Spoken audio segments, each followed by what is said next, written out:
Hey everyone, welcome to my channel. So I'm going to be doing a four-part series, and those four-part series, basically what's going to be happening is I'm going to be talking through different questions about sports. The first one we're going to start off with is going to be basketball, then we're going to move to football, then we're going to do two on soccer, and then my final video that I've already posted is me doing an interview with my little sister, who's great for helping me out. So let's get started, and hope you enjoy. Alright, so first up we got the basketball. There's just going to be a couple questions I'm going to rattle off. I'm going to answer them. Let me know what you guys think as well.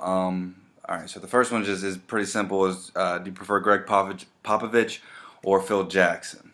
That's kind of, as a coach, I guess I would have to say Greg Popovich because I appreciate the culture that he's established in San Antonio.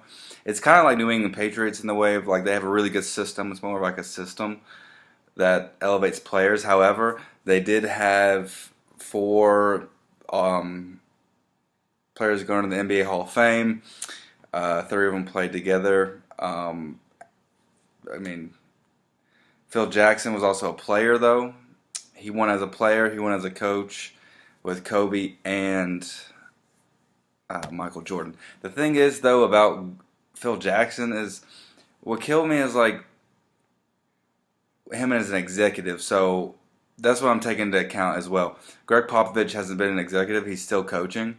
So that's a little different. Maybe he does make player decisions as well with the San Antonio Spurs. However, being the actual GM, where that's all you do, you don't coach, you don't dabble, anything like that, that's different. So I think I'd have to choose Greg Popovich personally. However, I watched The Last Dance, and after watching that, Phil Jackson is kind of that dude. I mean, he really had to go. He just had the formula for how to handle those people. Greg Popovich, the player, like Manu Ginobili, all these guys, they didn't really have like attitude. You know what I mean? Like for example, in The Last Dance, they had to go get Dennis Rodman. All right, that's pretty crazy. He had to literally go fly and get him. I think it was from Las Vegas or something. So yeah, he went and did that. That's pretty, like that's a lot of different personalities to deal with in terms of how to make them mesh and then work for the better of your team. Now Greg Popovich, I think that, I mean, Robinson, I'm pretty sure he's one of the best centers ever. I don't think he had any attitude problems in terms of like off the floor, you know.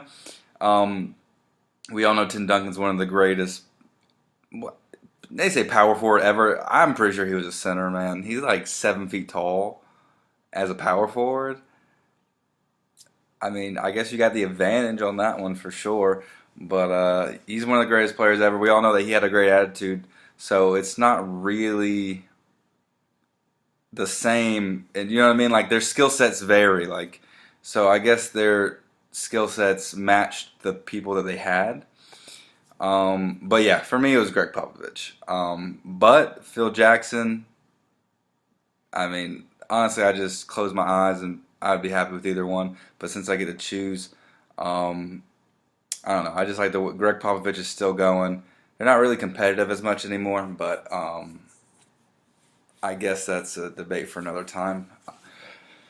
All right, so we got another one. We got number 2, which is going to be, what do you think if Derrick Rose wouldn't have torn his ACL? Now that is, I think we can all say that Derrick Rose, when he won MVP, was unstoppable, in my opinion. That dude was, I mean, youngest MVP ever. Dude, he gave LeBron all they can handle, and I'm a Hawks fan, so I like LeBron, don't get me wrong. I think he was a great player. I didn't like him in the sense of, dude, the Hawks I felt like we played them. If it wasn't him, we played the Celtics, you know? Every single year, first 2 rounds of the playoffs. Celtics with KG, you know what I mean? Not the Celtics before that when they were trash. But I'm saying, like, with their big 3, they win titles. They're playing the Lakers in the finals. We had to go against them in the first 2 rounds, or we had to go against LeBron. And then there was Orlando. And the Hawks had never been that team that had that dude, you know. They were just a good collection of guys. But that can never go that could never beat LeBron. It never beat him. Never, never. And even when they had that 60-win season, when everyone's like, we're going to the finals, I was one of those people just because I thought if I said it enough, it would just happen. But we lost to LeBron again, so. But Derrick Rose gave him all he could handle. Um, so I think if he wouldn't have torn his ACL for real, then I mean he probably would have at least 2 to 3 more MVPs. Um, let's see, what's another question? Why did Durant leave the Thunder? Um, well, I think Durant left the Thunder because he couldn't play with Russell Westbrook anymore. Um, I don't think it's a problem of him leaving necessarily. It's more of the team he went to, for real. Like, I don't know. Him going to the Warriors it seems like a cop out. I mean, he was Finals MVP. Um, however, it's like I don't know. I don't agree with the argument that said that LeBron started that because LeBron really didn't start that. What started that was the whole, in my opinion, the whole Celtics when they got KG, Rondo, Ray Allen, Paul Pierce, because Kevin Garnett was with the Timberwolves early in his career, and they weren't. I mean, for the first like contract and a half, 2 contracts, I think. So he was with them for a bit, and they didn't win jack. They didn't win nothing. So him getting sent to the Celtics is definitely forming a team, like a super team. But I think it's that the collective, in both those situations, the difference is that the collective hadn't already achieved something. Like the Celtics weren't, they were all right. They weren't championship winning team at that moment, and neither was the Heat.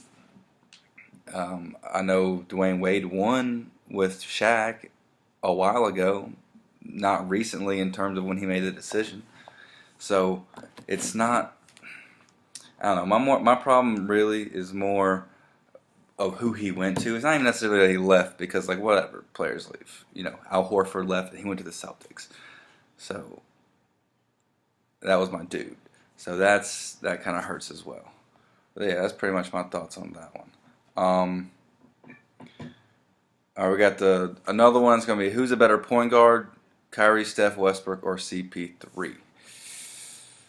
Dude, well, we can break it down by like skill sets for real. Like Kyrie's got the best handle, Steph's got the best shot. CP3 probably makes the best decisions out of all of them, and he's got a shot, and he's got a handle, and he probably has the best passes. Westbrook, I mean, if Westbrook's athletic, like there's no doubt. However, Westbrook can't shoot a lick, and I mean, the Thunder team he was on after KD left, they were good, but like they weren't that good. They were okay. Yeah, they weren't anything to, I mean, write home about. And then they played the Warriors in the playoffs. I mean, you're gonna beat them? No, you're not gonna beat them. So he has the worst shot, but he also probably has the best driving capability. I would think he's the most athletic, the most ferocious. But I mean, in terms of overall, I mean, Chris Paul, man, I don't know. I just really like his game. He's got the passes, he's got the handles, he's got the defense as well. Steph and Kyrie, they're pretty similar in terms of like they're kind of more offensive minded, and they're a little bit of a liability maybe on the defensive end. But Steve Kerr does a pretty good job at covering up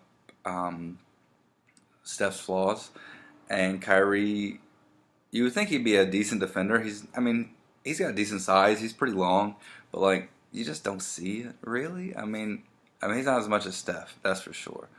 But Westbrook and CP3, they got some pretty good defense.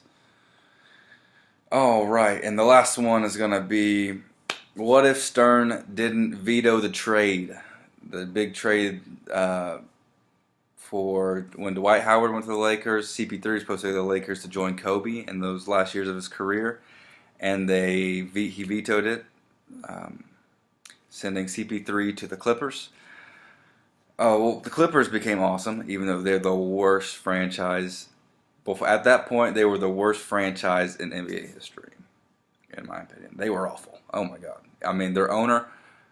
This shows you how crazy the NBA is, though. The owner sold his team, the Clippers, for $2 billion. The worst team. The worst team for $2 billion. Like, dang, dude. So he went there. I mean, they were good, but let's be honest. The Clippers didn't win anything. But how would it have changed? Oh my God, it would change. Well, it depends if Dwight Howard could have gotten his step together. See, they had Nash, but he was hurt.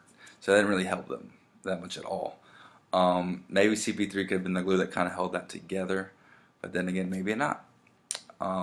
So I think it would have changed in terms of, I don't know. Part of me still thinks the Lakers would have fell apart. So I don't know. Anyway, let me know what you guys think about the questions that I posed. If you got any comments about them, hit them in that comment box below. And we'll see you guys in the next video.